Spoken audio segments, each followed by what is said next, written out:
I'll try anything once. This is by Russell Winn. This is my personal sexual philosophy. My motto, so to speak, says it all. I'll try anything once. Now, this doesn't mean I'll do anything and everything. It just means that my attitude towards sex and things of a sexual nature are open and objective. I'll explore and expand my mind and body to things that I feel may lead me to previously unknown pleasures. I will not arbitrarily put limitations on my sex life and thoughts just because society or somebody deems it nefarious or unpopular. Now, don't get me wrong, there are definitely things I will not do because they do not appeal to me right from the start, not because somebody else didn't like it, but I did not. Could be things taboo or illegal, mostly in nature. This is a very interesting topic and is crucial to fulfilling my most desires, needs, and wants, in my own opinion. For me, the anatomy is everything.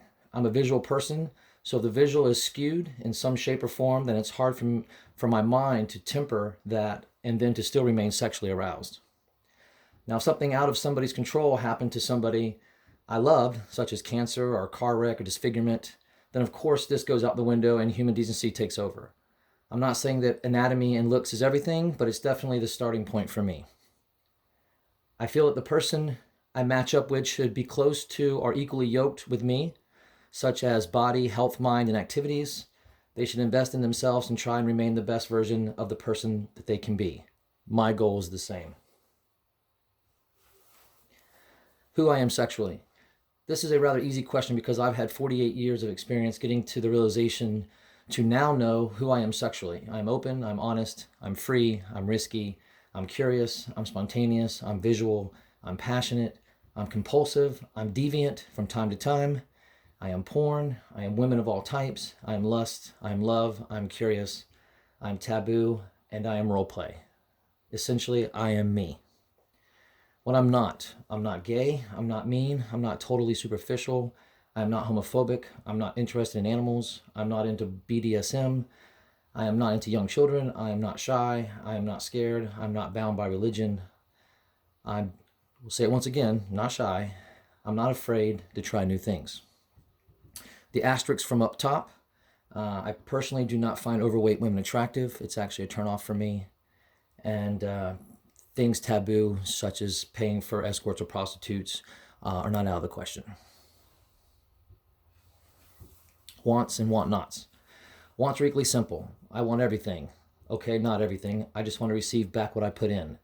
I want effort. I want trust. I want loyalty. I want affirmation. I want sex. I want commitment. I want sexy. I want flirty. I want nasty. I want newness. I want variety. I want a lot of stuff. Things I don't want are also simple. I don't want sexually transmitted diseases. I don't want a trans woman. I don't want a liar. I don't want a conservative woman. I don't want a virgin. I don't want a crazy. I don't want plain. And I don't want fat.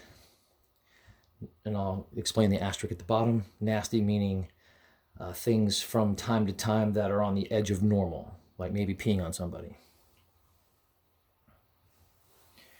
Communication. My belief is simple. Need or want something, then you have to say something. Being married and divorced twice gives you valuable information and experience to know that when something is lacking in the relationship, you have to express it open and honestly. If not, then resentment, frustration, and unhappiness sets in and slowly starts to deteriorate your relationship and mind. If you do not live the real you and find yourself sacrificing too much of what makes you the person you are, you will slowly die inside, and the sacrifices you think you're making for the relationship will ultimately die as well. Live your truth, whether sexually or physically, and be honest about it. This will lead to clarity and lightening of your soul. The violence piece. Hopefully I will not need to encounter measures to deal with violence, especially in a sexual scenario.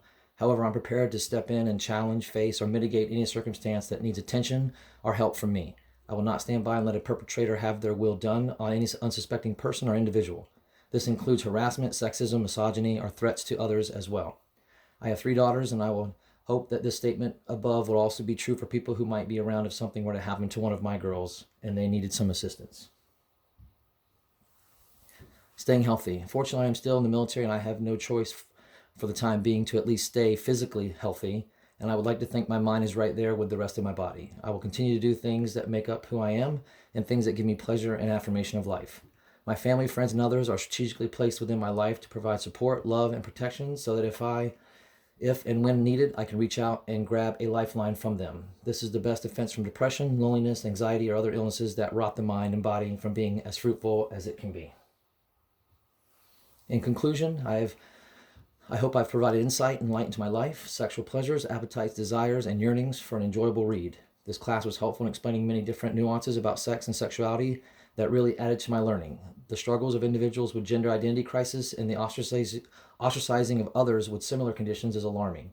Hopefully others as myself have learned how to be more accepting and knowledgeable about those around us, even when we do not know that they are. Thanks for this opportunity, and I enjoyed the class. This concludes my video.